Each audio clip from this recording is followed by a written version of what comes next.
Hey there, and welcome into another exciting episode of A for Effort. I'm your host, Matt, and as always, we start off giving thanks to our unofficial sponsor of the podcast, AMC A-List. $19.95 a month gets you 3 movies a week at local AMC theaters in your area. Check AMC.com for theater listings and offer availability. We have reached that time of the year. It's the end of June, and it's time for the mid-year show.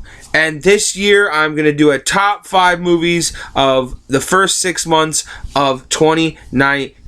So without further ado, number 5 on this list, The Dead Don't Die. Listen, I've heard people give me mixed thoughts on this movie, and I absolutely loved it. I thought it was a great satire. I thought it was absolutely hilarious for what I got out of this movie. I mean, the cast was brilliant. The comedy was brilliant. Yeah, the plot was kind of lackluster, but you know what? It's a satire. It's not meant to be scary, or it's not meant to live up to the zombie genre. It's meant to just give you laughs, and at the end of the day, it had a really nice little social commentary towards the end, and I had a good time. So for that, number 5, The Dead Don't Die. At number 4, Brightburn.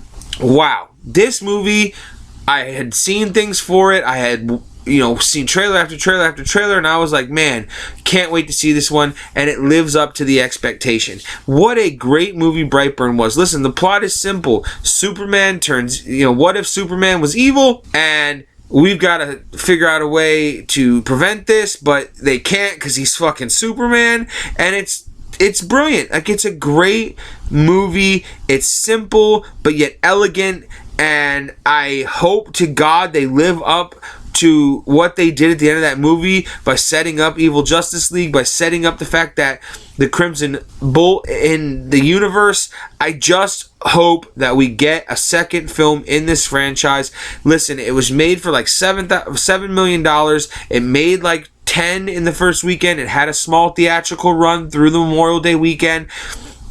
I hope it made enough that we can see a second one in this universe, because damn, I want to see more from Brightburn. Number 3, Toy Story 4. Listen, this movie didn't have any reason to be as good as it was. It's the 4th movie in a franchise. It's hard when franchises go this long. Fast and Furious, Marvel, they go on and on and on and on, and sometimes they taper off, sometimes they get better. I know in the Fast and Furious franchise, 3 was a low point for me, but then 5 was a high point, right? But Toy Story has been consistently good throughout all 4 films, and Toy Story 4 is no exception. It is absolutely brilliant.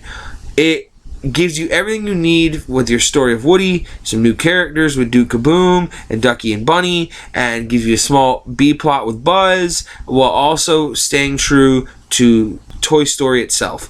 And man, I hope we see more of Toy Story in the future. I hope this isn't the end. There's so many good characters that we can do. I know Tom Hanks said that he doesn't want to come back and play Woody anymore, but man, it'd be a lost opportunity if they couldn't get him to come back and maybe play Woody one more time, because he was absolutely brilliant. And I hope, like I said in my review, I would love a story about Buzz and a send-off for Buzz the way that Woody got a send-off in this movie. So hats off to the group behind Toy Story 4. Absolutely brilliant. At number 2, Booksmart. This movie, man, I've seen a couple of trailers. The week leading up to it, people were hyping it beyond belief, saying, go see it, go see it, go see it, indie movie, indie movie, indie movie. And then I realized when I seen it, wow, the hype is real. This movie is great. Booksmart is stolen the first half of the year when it comes to comedies. I mean, it is absolutely hilarious. Long Shot was great. Booksmart's even better. The Dead Don't Die was great. There's a great group of comedies this year. Can't wait for The Good Boys later on this year. But this movie is absolutely amazing. The 2 leads are hilarious together. There's the sequence when they become Barbie dolls while they're high is insanely funny. Super dry sex joke towards the end of the movie that just cracked me up. I mean, I was crying laughing. It was so good. Booksmart is the surprise hit of 2019, and that's why it comes in at number 2. Number 1, this should be no surprise. I have seen this movie a total of 5 times, 4 times regularly, 1 time in the re-release, and that movie is none other than Avengers Endgame. Now, it came in at number 2 on my most anticipated list, and if I could go back, I would change that, because this movie was everything I needed it to be and more. It was an insanely brilliant move by Marvel to just culminate the entire universe in this one film. Time travel, the Infinity Stones, Thanos, the entirety of the Marvel characters, like, bracket. I mean, everything about it was just phenomenal. Moment after moment, scene after scene, tier after tier. This movie just lives up to the hype of what Marvel was trying to do with their 22 movie arc. And man, oh man, was it the most amazing movie of the year so far. I only can hope the back half of 2019 lives up to the first half, because I have seen almost 40 movies in the first half of 2019, and man, oh man, am I happy that I have, and I'm also happy that it's been as good as it has been, because this has been a great year for film, and there were some close ones right at the cusp. I loved Aladdin. I thought that was right there on the cusp of the top 5, but what a great first half of 2019, and I want to really quickly shout out to what I think is going to be a sleeper hit of the back half of 2019, and that's Knives Out. Saw a trailer for this movie yesterday, and I mean, it blew my mind.